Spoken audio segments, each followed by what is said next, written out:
Putain. J'ai fait un vol planétaire. Pardon. Ce qui va être fait, c'est ce qu'on appelle la mise en sécurité. C'est-à-dire, on va identifier les réseaux existants, supprimer tout ce qu'il y a à supprimer, et en parallèle, on mène une phase qui consiste à faire les plans et à se projeter et à faire les devis globaux qui permettent d'avoir une idée de ce qu'il va falloir mobiliser. Il y a beaucoup de seconde œuvre avec de l'électricité et de l'informatique, et puis après de la peinture, de l'aménagement. J'ai des gros points d'interrogation sur un certain nombre de choses, surtout ici.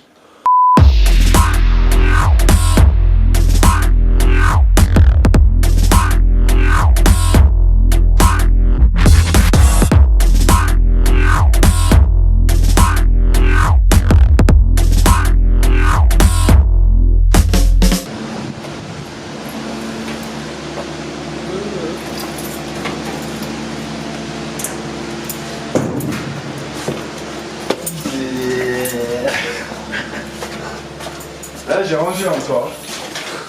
Écoute, t'avais jamais vu là. Donc là il y en avait partout hier.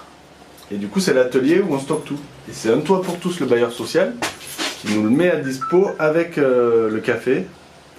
Et on regardera après en haut, quand j'aurai dégagé l'escalier, il y a un studio au-dessus, il y a un grand appart encore au-dessus où on fait les résidences d'artistes. Là les artistes du spot, logés là, à partir de jeudi je crois. Nous on y vient trop rarement, je veux plus valoriser ce lieu. Bon déjà...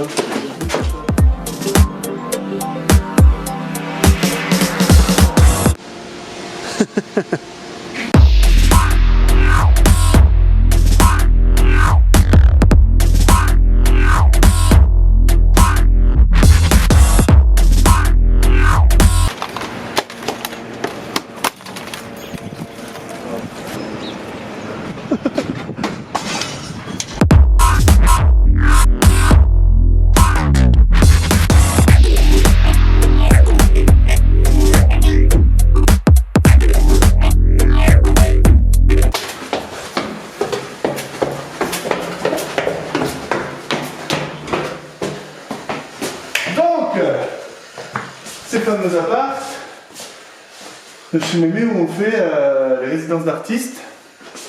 Là c'est un petit studio et c'est le bailleur social Un Toit pour tous qui nous le met à disposition au même titre que le local du café citoyen et culturel chez Mémé. Tout arrache. Et là il y a la cuisine.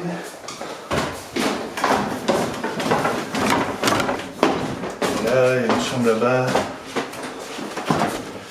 Je remette le portable en debout.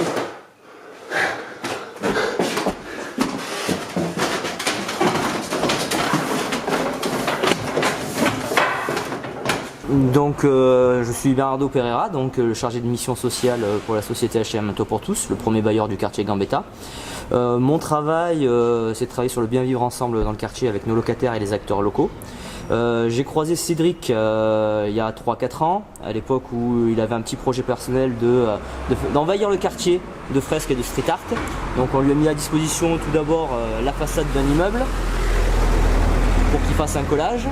Puis très vite ce lieu, cette maison qu'on va démolir un jour pour construire d'autres bâtiments, qu'il a investi avec plein d'artistes dans le cadre de l'Expo de Ouf 3. Puis de fil en aiguille, avec Cédric on a monté, enfin là on l'a aidé à monter ses projets parce que c'est lui qui les monte essentiellement.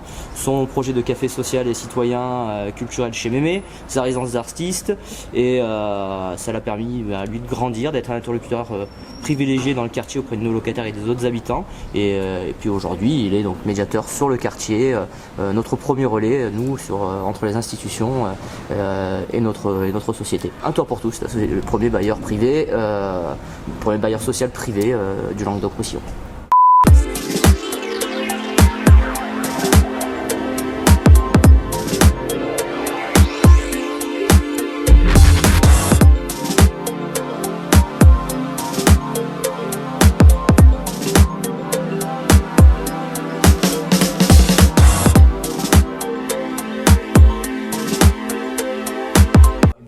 Ok.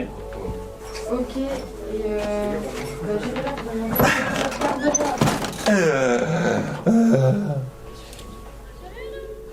Cédric, on est où? Failli sortir un dans ton cul, mais je l'ai pas fait. Le café, c'est un local qui nous est mis à disposition par le bailleur social Un Toit pour tous, au même titre que l'atelier et les appartements pour faire des résidences d'artistes. C'est une aubaine pour nous, c'est vraiment un luxe, que ce soit les appartements ou ici, puisque ça nous permet d'accueillir du monde. Moi, en tant que médiateur, c'est un outil que j'ai mis en place avant d'être médiateur, qui nous a permis d'accueillir le public et en fait que les gens puissent s'investir plus sur leur quartier et sur les projets qu'il y avait au cœur de ce quartier, notamment le réaménagement de la place Fléchier qui est juste en face. Tous les bâtiments quasi autour appartiennent aussi au bailleur social Un Toit pour tous, donc c'est dans leur intérêt qu'il y ait des actions de proximité qui se créent pour créer du lien entre les habitants, améliorer le vivre ensemble et essayer de faire en sorte que tout le monde arrive à cohabiter de la meilleure des manières. Donc on a voulu ce lieu qu'il soit chaleureux, cosy, bienveillant et qu'on s'y sente bien. On s'est dit que c'était, on le voit avec le spot et les autres projets, de créer cette atmosphère, ça permet de travailler de manière agréable, de ne pas le prendre comme une contrainte et du coup, toujours cette dynamique positive qu'on essaye d'insuffler à chacun de nos projets. C'était un local où il n'y avait quasiment rien eu, à part une permanence de la mairie une fois par semaine lors d'une action de renouvellement urbain. C'est nouveau. Ouais, c'est un mode d'écologie. Mais C'est vrai pour les TDAH. Et ça sert à rien. Mais Cédric, Oui. Cédric, Pendant 25. normalement c'est pour les TDAH. C'est quoi ça? C'est des troubles de l'attention. Ah. Je suis en service civique depuis le 1er février. Donc on a commencé, donc il y avait plusieurs ateliers. Il y avait les jeux de cartes le mercredi après-midi. Non, le jeudi. Le vendredi, on proposait de l'aide aux devoirs aussi. Et on a également des ateliers qui sont plus uniques, on va dire, comme l'atelier des palettes qu'on a fait il y a 2 semaines. je m'appelle Joris, j'ai 18 ans, je suis en service civique chez Mémé pour l'association Bullshit. Je suis référent de l'atelier vélo, donc tout ça, c'est-à-dire qu'ici on peut acheter ou réparer son vélo. C'est quelque chose qui me plaît pas mal. Et je pense que ça peut m'aider, vu que j'envisage une formation l'année prochaine un petit peu dans ça aussi. Et sinon peut-être être plus proche des gens, plus à l'écoute, des choses comme ça, je pense qu'ils peuvent servir dans la vie de tous les jours après. Hier? Patate m'a tué. D'accord, ça a été.